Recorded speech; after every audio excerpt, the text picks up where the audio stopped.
There is a plastic disc in a drawer somewhere in your house. A CD, maybe a burned one with a name written on it in marker. It has sat there for 20 years. Nobody has scratched it or spun it up or breathed on it. It has done nothing at all. And it is slowly dying anyway.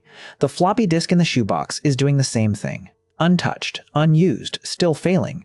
We are told that digital lasts forever. A photograph is just ones and zeros now, and a number does not yellow like paper or crack like an old negative. So why do the things that hold those numbers quietly rot in the dark?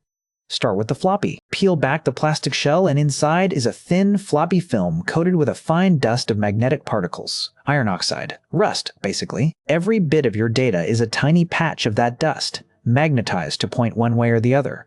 That pattern is your file. The trouble is that a magnet does not hold its aim forever. Heat is really just jiggling. Atoms trembling in place, and that faint trembling never stops at room temperature. Over years, it nudges those particles, one by one, until the crisp pattern softens into a blur. A stray magnetic field speeds it up, and the glue that binds the dust to the film slowly breaks down too, so the coating can flake or grow sticky. The disk was decaying from the day it was made. You just could not see it. Now the CD, which fails in a completely different way because it stores data as something physical you could almost touch. Under a microscope, the surface is one long spiral track. Billions of microscopic pits and flat stretches. A laser skims along it and reads the bumps. But the laser has to bounce off something, so pressed into the disk is a reflective layer, a coat of aluminum thinner than you can imagine. Aluminum has a habit. It reacts with oxygen. It corrodes. If the lacquer sealing the disk has a flaw, or air creeps in from the edge, that shiny layer begins to oxidize and turn clear. Where it turns clear, the laser passes straight through instead of bouncing back, and the data there simply vanishes.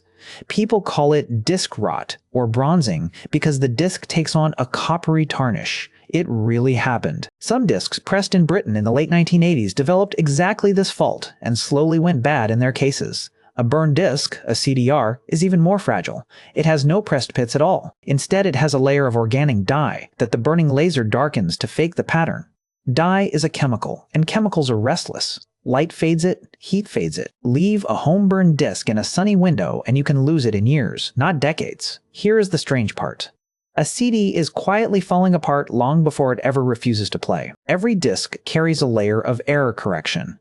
Clever mathematics that can rebuild missing bits from the ones around them. So as the rot spreads, your player is silently patching the holes, filling in what is gone, and you hear nothing wrong. It holds the line for years, until one day the errors finally outnumber what the math can rescue, and the whole thing drops out at once. The disk did not die that afternoon. It had been dying the entire time. That was just the moment the repairs ran out. And that is the thing we forget about digital. We picture a number as something pure, floating free, immune to weather. But a bit was never a pure number. It was always a physical object. A fleck of rust pointing a direction. A dent in plastic. A smear of dye. Objects age. Rust drifts. Metal tarnishes. Dye fades. Digital never escaped decay. It only hid decay inside things small enough to forget.